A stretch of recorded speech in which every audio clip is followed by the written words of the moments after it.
जय श्री राम। परम श्रद्धेय आदरणीय भाई जी श्री हनुमान प्रसाद जी पोद्दार जी का कहना है कि भगवान का स्मरण सबसे बड़ी अचल संपत्ति है और यह ऐसी संपत्ति है जिसका कभी नाश नहीं होता, जो कभी समाप्त नहीं होती।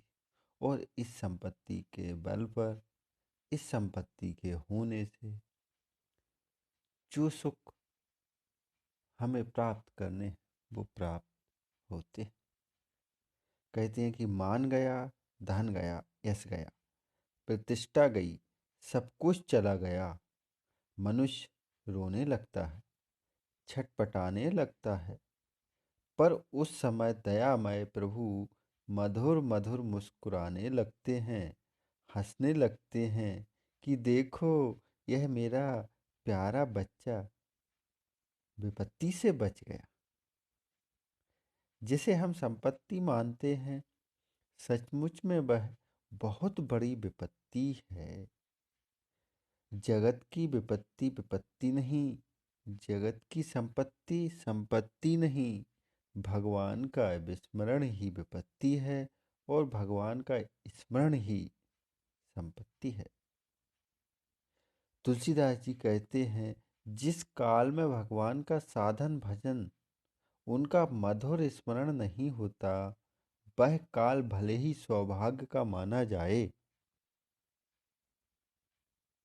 उस समय चाहे चारों ओर यश कीर्ति मान पूजा होती हो, सब प्रकार के भोग उपस्थित हों, समस्त सुख उपलब्ध हों, पर जो भगवान को भूल गया, भगवान की ओर से उदासीन हो, तो वह विपत्ति में है।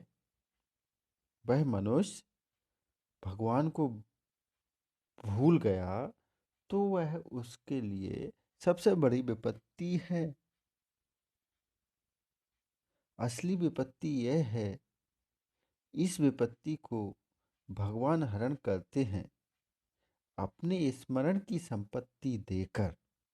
यहाँ भी भगवान की कृपा प्रतिफलित होती है।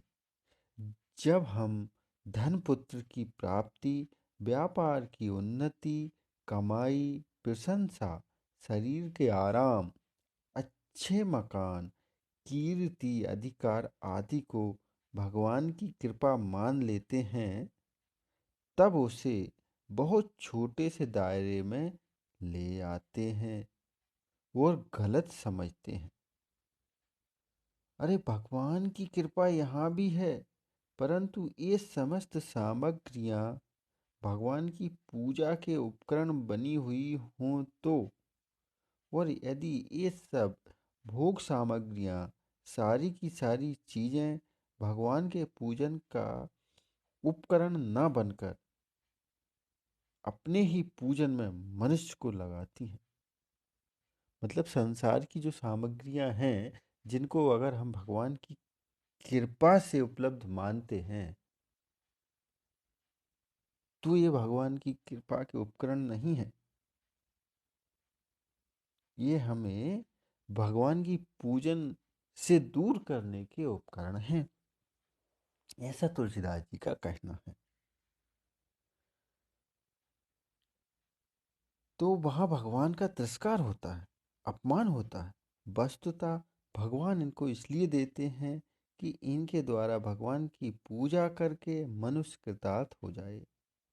पर ऐसा न करने पर वह यदि इनका स्वामी बनकर भगवान को भूल गया, तो वह भोगों का स्वामी नहीं, भोगों का किंकर है। भोग उसे चाहे जहाँ ले जाते हैं, उससे गुलाम बना देते हैं। इसलिए भगवान ने भोगों की दुख योनि कहा। भोगों पर स्वामित्व हो, मन निगृहित हो, सारे के सारे भोग और अंतःकरण निरंतर भगवान की सेवा में लगे हों, तभी भोगों का स्वामित्व है। ऐसा नहीं कि भोग का स्वामी कहलाकर भी वह भोग का गुलाम बना हुआ है। और जहाँ भोगों की गुलामी है, भगवान की कृपा कैसी? भगवान की कृपा तो वहाँ आती है जहाँ सारी गुलामी छूटकर केवल भगवान की दासता होती है।